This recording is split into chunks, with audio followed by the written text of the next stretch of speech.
নমস্কার।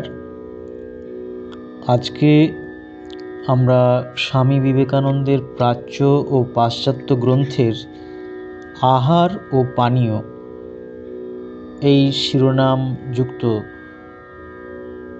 অধ্যায় থেকে পাঠ করছি। আহার শুদ্ধ হলে মন শুদ্ধ হয়।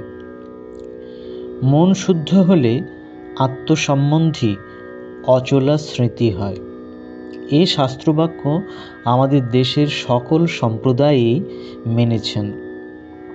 তবে শঙ্করাচার্যের মতে আহার শব্দের অর্থ ইন্দ্রিয়লব্ধ বিষয় জ্ঞান, আর রামানুজাচার্যের মতে ভোজ্য দ্রব্য।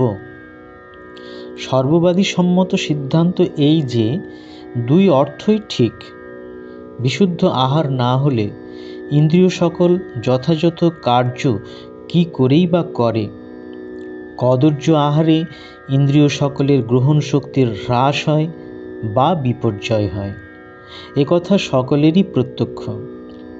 অজীর্ণ দোষে এক জিনিসকে আরেক বলে ভ্রম হওয়া এবং আহারের অভাবে দৃষ্টি আদি শক্তির হ্রাস সকলেই জানেন।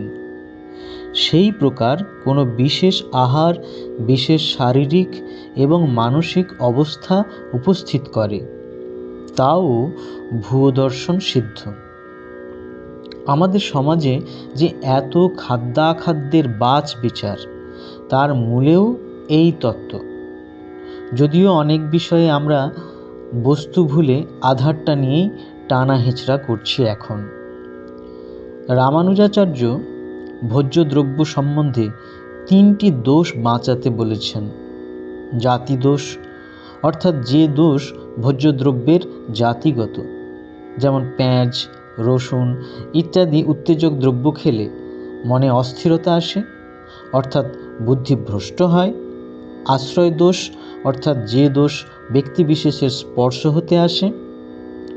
দুষ্ট লোকের অন্ন খেলেই দুষ্ট বুদ্ধি আসবেই, সতের অন্নে সদ্বুদ্ধি ইত্যাদি।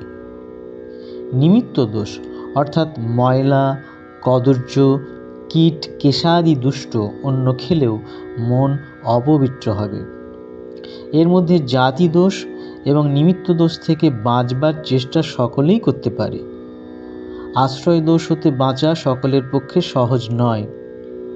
এই আশ্রয় দোষ থেকে বাঁচবার জন্যই আমাদের দেশে ছুঁদ মার্গ, ছুঁয়ো না ছুঁয়ো না।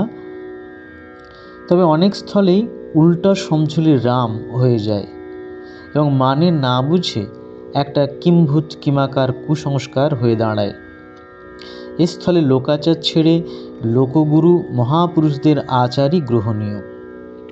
শ্রী চৈতন্যদেব প্রভৃতি জগৎগুরুদের জীবনী পড়ে দেখো, তাঁরা এই সম্বন্ধে কি ব্যবহার করে গেছেন।